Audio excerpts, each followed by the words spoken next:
Hello friends, good morning. मैं उत्तम Kumar YouTube channel competition point by उत्तम सर में आप लोग का वेलकम करता हूं। आज आपको अनुमान लग गया होगा कि हम लोग कौन सा सब्जेक्ट पढ़ने वाले हैं। जी हां, आज का जो क्लास होगा वो railway group D, NTPC, REET इत्यादि के लिए साइंस की क्लासेज होगी और आज की क्लास ज़बरदस्त क्लास होगी। आप अंत तक बने रहिएगा और वीडियो को जरूर देखिएगा। आप लोगों के लिए बहुत इंपॉर्टेंट क्वेश्चन, वीवीआई क्वेश्चन के साथ पहले क्वेश्चन से निम्नलिखित में कौन से ग्रीन हाउस गैस है? Nitrogen, carbon dioxide, argon, oxygen. बताइए, ग्रीन हाउस गैस की बात कर रहे हैं ना। तो ग्रीन हाउस गैस में इसमें से चारों में से कौन सा ऑप्शन होगा जिसके कारण ग्रीन हाउस गैस उत्पन्न होता है? तो हाँ, आइए अब हम लोग देखते हैं आंसर नंबर 2, कार्बन डाइऑक्साइड। जी हाँ, ये बी हो जाएगा। कार्बन डाइऑक्साइड, कार्बन डाइऑक्साइड का फॉर्मूला होता है CO2। जब कार्बन डाइऑक्साइड जब हमारे एटमॉस्फेयर में बहुत अधिक बढ़ जाता है, अर्थात सूर्य से जो विकिरण आता है यह सूर्य विकिरण की परावैंगनिक तरंगों को अवशोषित करती है, जिससे पृथ्वी के वातावरण का औसत तापमान बढ़ जाता है। इसी कारण से ग्लोबल वार्मिंग बढ़ जाता है। ओके, आते हैं नेक्स्ट क्वेश्चन पे। नेक्स्ट क्वेश्चन, निम्नलिखित धातु में कौन सा द्रव है? जबरदस्त क्वेश्चन के साथ, जबरदस्त क्लास के साथ आज का सिलेक्शन वाला क्वेश्चन। हाँ, आयोडीन, सल्फर, ब्रोमीन, फास्फोरस। बताइए इसमें कौन सा आंसर होगा? जी हाँ, हम लोग का इसमें आंसर होगा आंसर नंबर सी, यानी कि ब्रोमीन।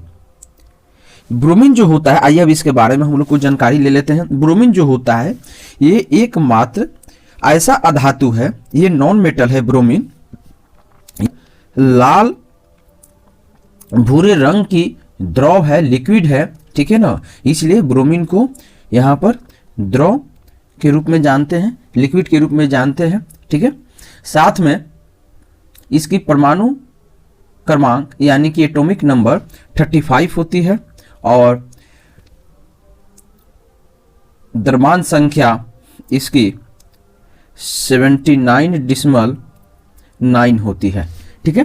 तो आशा है कि आप लोग को ये क्वेश्चन बहुत अच्छा लग रहा होगा। बहुत जबरदस्त क्वेश्चन है, बहुत छोटा क्वेश्चन है, लेकिन आप लोग के लिए घुमावदार क्वेश्चन है। ओके, आते हैं नेक्स्ट क्वेश्चन पे।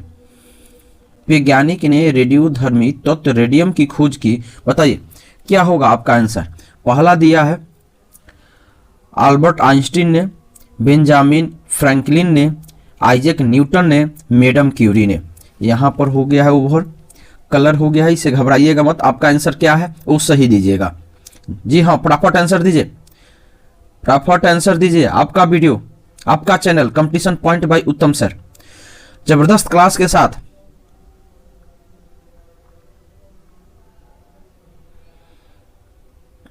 जबरदस्त क्लास के साथ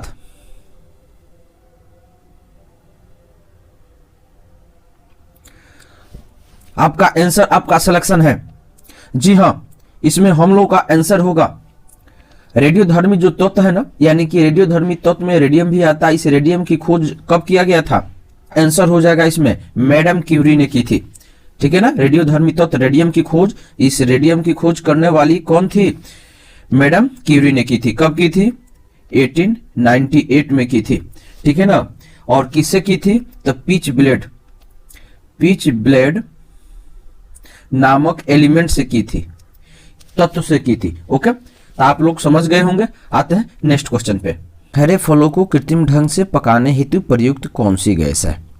यानी कि जो भी फल है उसको हम लोग पेड़ से तोड़ लेते हैं, वो पूरी रूप से पका नहीं है, तो उसको कैसे हम पका पाएंगे, ठीक है ना। तो यहां पर हम लोग 4 ऑप्शन देख रहे हैं, एथेन, हाइड्रोजन, एसिटिलीन और नाइट्रोजन। ये आपका बहुत इंपॉर्टेंट क्वेश्चन है, आप इसको बार बार पढ़े हुए हैं। बताइए आपका आंसर क्या होगा? जी हां, इसमें हम लोग का आंसर हो जाएगा ऑप्शन नंबर सी, यानी कि एसिटिलीन। एसिटिलीन जो होता है हरे फलों को कृत्रिम ढंग से पकाने के लिए उपयुक्त गैस है। एसिटिलीन क्या है? एसिटिलीन एक हाइड्रोकार्बन है जिसमें दो त्रिबंध कार्बन दो हाइड्रोजन परमाणुओं से जुड़े रहते हैं। ठीक है ना, इसका स्ट्रक्चर ये हो गया और इसका उपयोग हम लोग करते हैं। आते हैं नेक्स्ट क्वेश्चन पे कि वायु में नाइट्रोजन गैस का प्रतिशत क्या है। वाह क्या बात है, कितना लॉलीपॉप क्वेश्चन है, आप इसको बताइए फटाफट। जी हाँ, 78%, 21.5%, 40% और 3%। जी हाँ, आप कहेंगे कि बहुत आसान क्वेश्चन है। जी हाँ, तो बताइए आंसर। जी 78% आपका आंसर बिल्कुल सही है। आते हैं नेक्स्ट क्वेश्चन पर। ओजोन क्या है। जी हाँ, ओजोन शब्द से ही मालूम आपको होना चाहिए कि ओजोन क्या चीज होता है, लेकिन आइए ऑप्शन को देख लेते हैं। ऑक्सीजन का एक अपरूप है, ऑक्सीजन का एक समावयी है, ऑक्सीजन का एक यौगिक है, ऑक्सीजन का एक समस्थानिक है। ये आपके ओजोन के बारे में पूछा जाता है, तो इसमें से आपका आंसर क्या हो जाएगा। तो जी हाँ, इसमें हम लोग का आंसर हो जाएगा ऑप्शन नंबर फर्स्ट। ये एक ऑक्सीजन का अपरूप है, यानी कि ऑक्सीजन से ही ये मिला हुआ बना हुआ है। अब इसके बारे में हम लोग कुछ जान लेते हैं। ठीक है ना, ये जो होता है ओजोन, इसका फॉर्मूला O3 होता है। ठीक है ना, इसलिए ऑक्सीजन का अपरूप किया गया है। यह लगभग 20 किलोमीटर ऊंचाई पर सूर्य के प्रकाश की उपस्थिति में वायुमंडलीय ऑक्सीजन बनाती है। ओजोन परत जो होता है ये सूर्य से आने वाली पराबैंगनी किरण अल्ट्रावायलेट रे से अर्थ पर जितने सारे जीव जंतु है, मनुष्य है, ह्यूमन बींग से, उसको बचाती है। कितना जबरदस्त क्वेश्चन है, इसलिए ओजोन का होना बहुत जरूरी है। ओके, आते हैं नेक्स्ट क्वेश्चन पे। ध्वनि की चाल अधिकतम है। ध्वनि की चाल अधिकतम किसमें होगी। साउंड सबसे अधिक किसमें होगी। जल में, निर्वात में, वायु में, इस्पात में। ठीक है, ये बहुत मस्त क्वेश्चन है, क्या बात है, इस क्वेश्चन का कोई जवाब ही नहीं है। ऐसे क्वेश्चन पढ़ने के लिए, सक्सेस होने के लिए हमारे चैनल कंपटीशन पॉइंट बाय उत्तम सर से जुड़िए और इंपॉर्टेंट सारे क्वेश्चन को पढ़िए। आइए, आपका आंसर इसमें क्या होगा, फटाफट बताइए। जी हाँ, इस पर इस्पात में होगा। जी हाँ, हम लोग जानते हैं कि ध्वनि की चाल जो होती है इस्पात में सबसे अधिक होती है।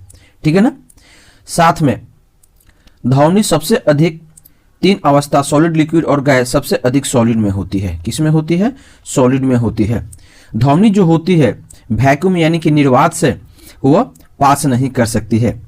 ध्वनि कहीं भी एक जगह से दूसरे जगह जाने के लिए उसके अंदर मीडियम होना जरूरी होता है। विदाउट मीडियम वो नहीं जा सकती है। और मीडियम में क्या होना चाहिए, प्रत्यस्थता या घनत्व पर वो भी निर्भर करता है। आइए एक एक करके देखते हैं कि माध्यम में ध्वनि का वेग क्या क्या होना चाहिए। तो एयर जो हो सॉलिड में जो होता है, यानी इस पद में इसमें 5790 मीटर पर सेकेंड होता है। ठीक है, साथ में एयर में होता है 332 मीटर पर सेकेंड और जल में होता है 1493 पर सेकेंड। ठीक है, इस प्रकार से अलग अलग स्टेज में सॉलिड, लिक्विड, गैस में अलग अलग तरीके के स्पीड होते हैं। यहाँ पर हम लोगों ने देखा कि जो सॉलिड में है सबसे अधिक है, इसलिए इस्पात में हम लोग का आंसर सही होगा। आते हैं अगले क्वेश्चन पर। इस क्वेश्चन का तो कहना ही नहीं है, ये क्वेश्चन आप लोग बचपन से पढ़ते आ रहे हैं। इसमें क्या कहता है, आइए देखते हैं।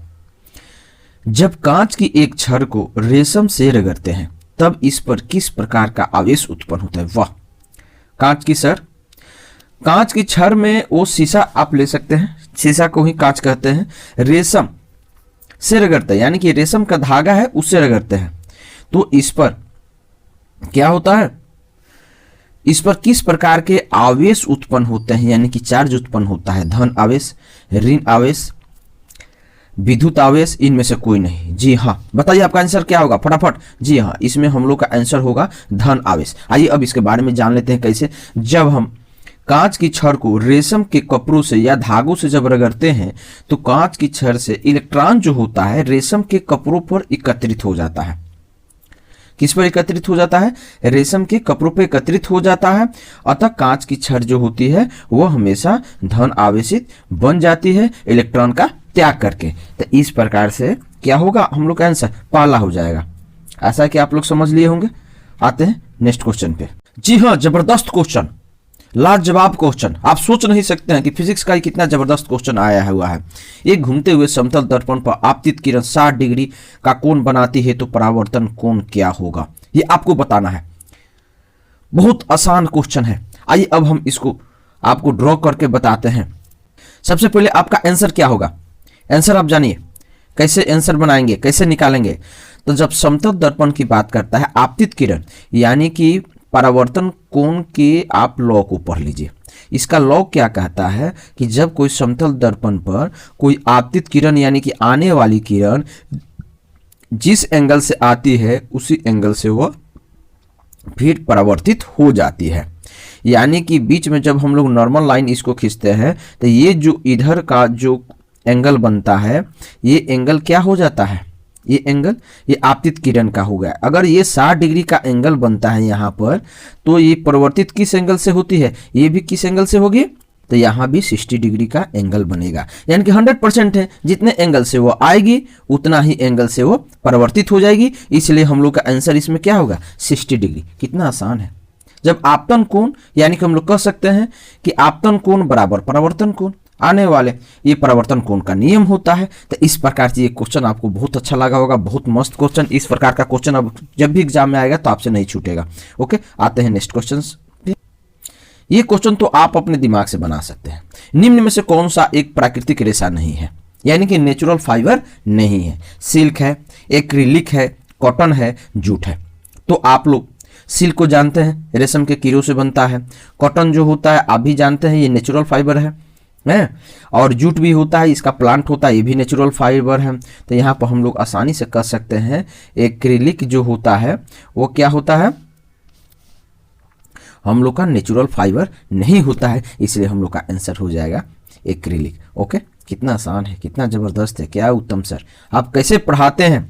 थोड़ा भी क्वेश्चन हार्ड नहीं लग रहा है, आप पढ़ते रहिए, हम पढ़ाने के लिए तैयार हैं। ओके ओके, हाँ हाँ, ऐसे ही क्वेश्चन पढ़ाते रहेंगे।